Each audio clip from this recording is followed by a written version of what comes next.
Could you first of all introduce yourself? Hi, I'm Kelis. You had a rough day here. Not rough, just interesting. What happened? I've been waiting for a pedicure for like forever. And actually, considering the way they were, this is good because they were really bad. Because I had broken my toenail and it was just not cute. I could have done it myself. Yes, I really could have. I did. I did do it myself. I was like, wait. And she was just sitting there watching me. Like, hey.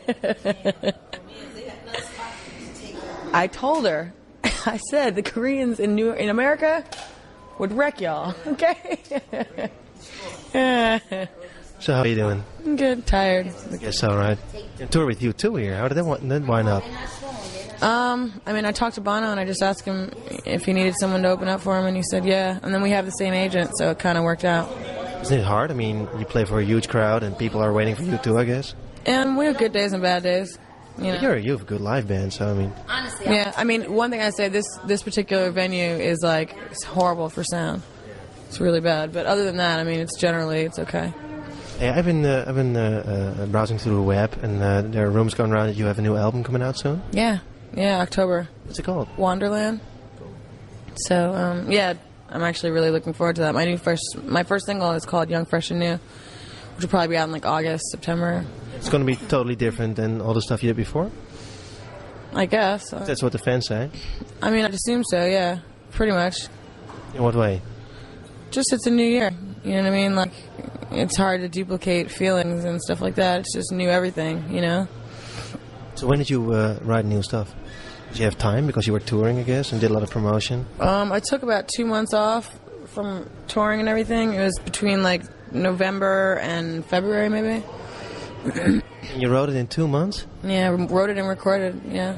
Shit, because I hear a lot of people go well, you got forever to write your first album, and then you have only 2 months to write your second album, and it's really important to make a good second album. I wrote the first album in a month also, so, so it was pretty quick. There's also a collaboration with the Neptunes again? Yeah. Could you, for those who don't know yet what they and who they are, elaborate on that? The Neptunes are producers that have been doing it for a while, actually. They produced my first album, and they have also done the second one. Yeah, and they just have a really large repertoire of things that they've done. Everything from Jay-Z to NSYNC, everything. So. How did you get together? Years ago. Live around the block, or? No, they're from Virginia. I'm from New York. But a friend of mine introduced us way back, and we kind of just stuck together ever since then. So how does it work? You write the songs and they produce it, or? Everything is different. It never really goes in any particular way. I guess the generalization is that they do the beats and I do the music, but there's always interchange and stuff like that. It changes, but it's pretty basic. I was checking MTV, local MTV here, and I was looking at the Nerd video, and I was like, that's not Kelis in there. Why?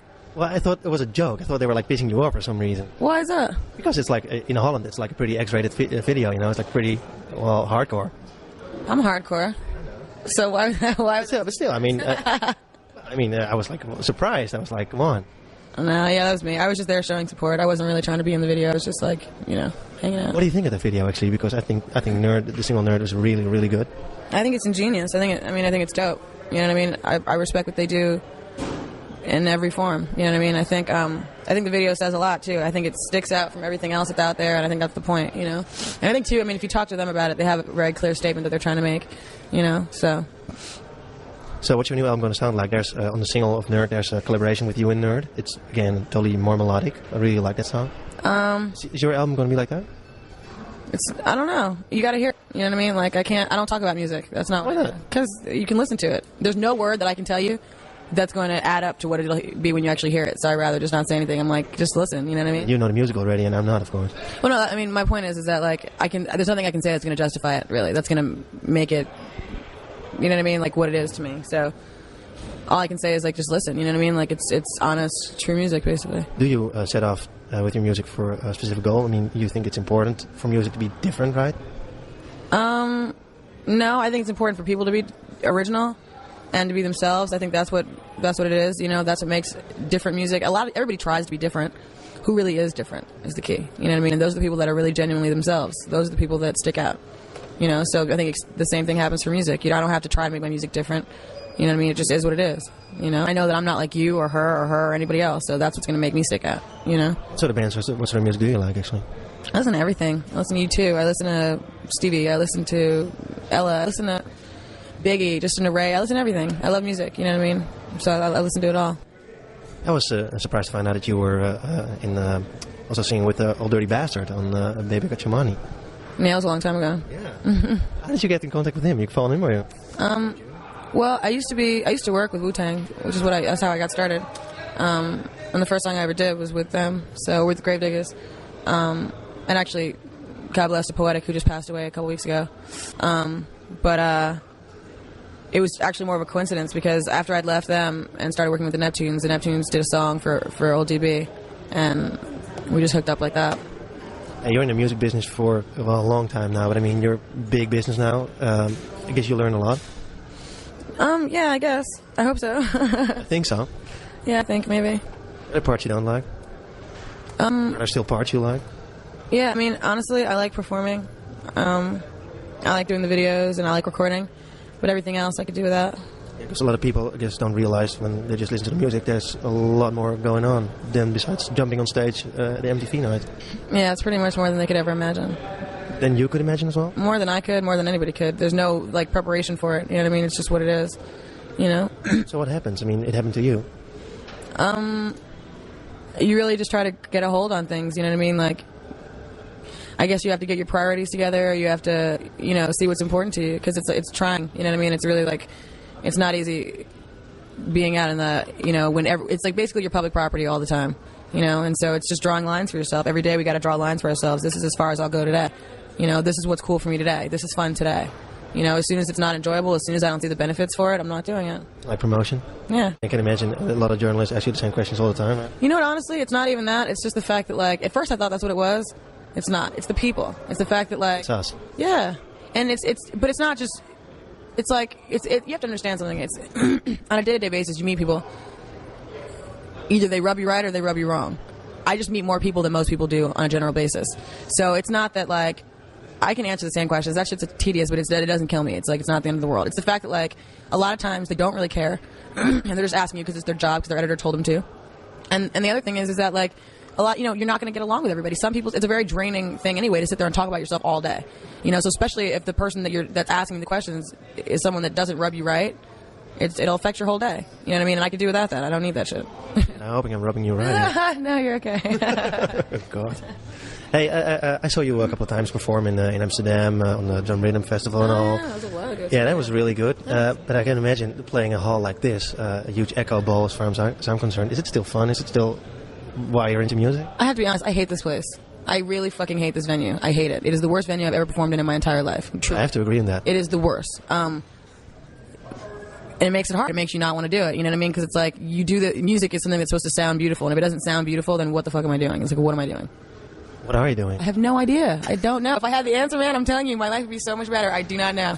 I gotta just get up there and do what I gotta do. You know what I mean? Like, the sooner I'm done, the sooner the better, honestly. You know? Like, I had a great time at the Drum Rhythm. I had a great time at the Paradiso. You know, I enjoy Holland. So I can imagine maybe you're in favor of playing smaller places. I mean, you fill them easily. No, yeah, I totally... You know, too, it's not even the size that bothers me. You know, it's really not, because like, with U2, we've been doing some really large venues.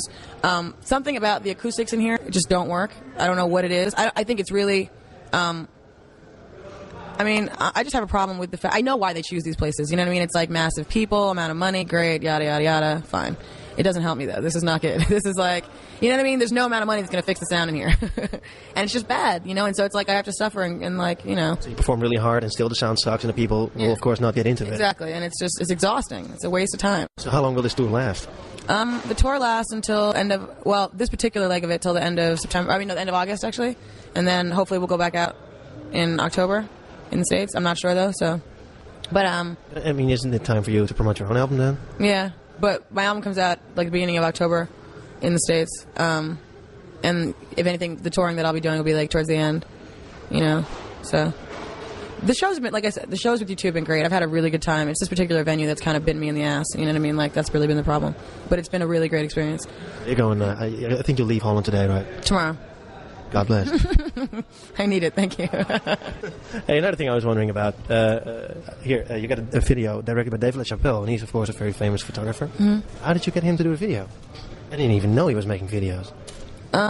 He doesn't really. He did... Well, the only videos I really know that he's done are mine, Moby's, and what's her name? The Mariah. So, he called me and asked me to do it. And I was like, okay. You knew his pictures before? Honestly, I knew of him, but I didn't really know enough. So once he called me, I had all his books sent to me, and I was. What do you think of it? I think he's amazing. It's like, it's not real. You know what I mean? It's dope. He's like totally amazing. Did he do pictures of you as well? No, we haven't done pictures yet. I'd like to. We haven't had time really. And another thing I heard was that you also play violin. Is that true? Mm-hmm. Why did you drop it? You're still playing, maybe? I didn't really drop it. I didn't really have time. I'm just kind of focusing on my vocals right now, my singing.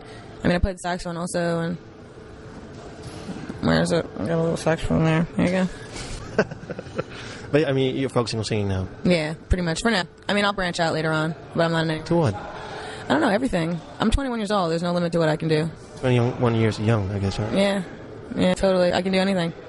Do you believe that you can do anything you want? Yeah. Yeah. Totally. I mean, there are no limitations. I mean, you limit yourself. Yeah, the only limitations I have are the limitations you put on me. You know. Do you think any? Well, I'll say this. My mom used to always tell me, you know, they didn't give you your joy and they can't take it away. You know, so it has nothing to do with you or anybody else. It's me, and this is my life, and I'm held accountable for the things that I do. You know, and so I can do anything. You grew up in Harlem, right? Was it a tough part of Harlem? I don't know. It was smack in the middle of Harlem. So it was pretty tough. I mean, New York is a tough place, period. You know what I mean? Any part of New York. Especially Harlem. Well, I think it's considered tough because there's a lot of black people there. You know what I mean? And that's the stereotype. But it's no worse than any place else. It's a neighborhood, which is why I still live there. You still live there? Yeah. It's someplace where I feel at home. And it doesn't feel like downtown Manhattan. It doesn't feel like, you know, 1,000,001 things happening. It's families. There are families there with children and school buses and like. But you have to understand, if you live in Arnhem, right next to this place, Harlem is like ghetto hell. I mean, people shooting guns all the time. That's the picture people have over here. Yeah, I know. I don't know where they get that from, but I mean, yeah, it's pretty much whatever. It's like whatever. Yeah. Honestly, it's a condition of it's what the government makes it. You know what I mean? Like that's the way that it is because no one tries to make it any better. You know, it's like you have a whole group of minorities living in one particular area, and no one gives a shit. You know, and that's why if it's dangerous because they have to survive. People are trying to live. People are trying to feed their children, and that's it. You know what I mean? And they don't get any provisions. They don't get any help. There's no medical care. It's not like Europe. We don't have fucking medical. I don't even have medical care. You know what I mean? Like we don't have shit. You know, so if it's dangerous, it's dangerous because that's the way the government's made it, not because of the people. You know. Hey, did you feel, I only have 5 minutes left, so let's rub it another way. Did you feel any pressure by the record company for your second album, like you want another hit or whatever? No. Are you totally free? Can you artistically spoken do whatever you want? I do. I guess. You know what I mean? I do exactly what I want to do. So, yeah. So, I mean, it also could go wrong. Totally. Do you feel pressure for yourself on it? No. Where did you get that from? I mean... My mom. You're a survivor? Yeah. Yeah. Tomorrow's not promised to me. You know what I mean? So you just live out today. I don't know what's going to happen. I don't know if people are going to like my new record. I don't know if they're going to get it. I don't know if they're going to listen to it. I don't know. All I can do is put it out there. You know what I mean? I wish you good luck tonight. I hope the show's getting better. The sound is getting better, I have to say. It's the sound. What can I do? I'll be there anyway. Well, thank you. I'll be applauding. Oh, right on. Thanks. Thanks a lot.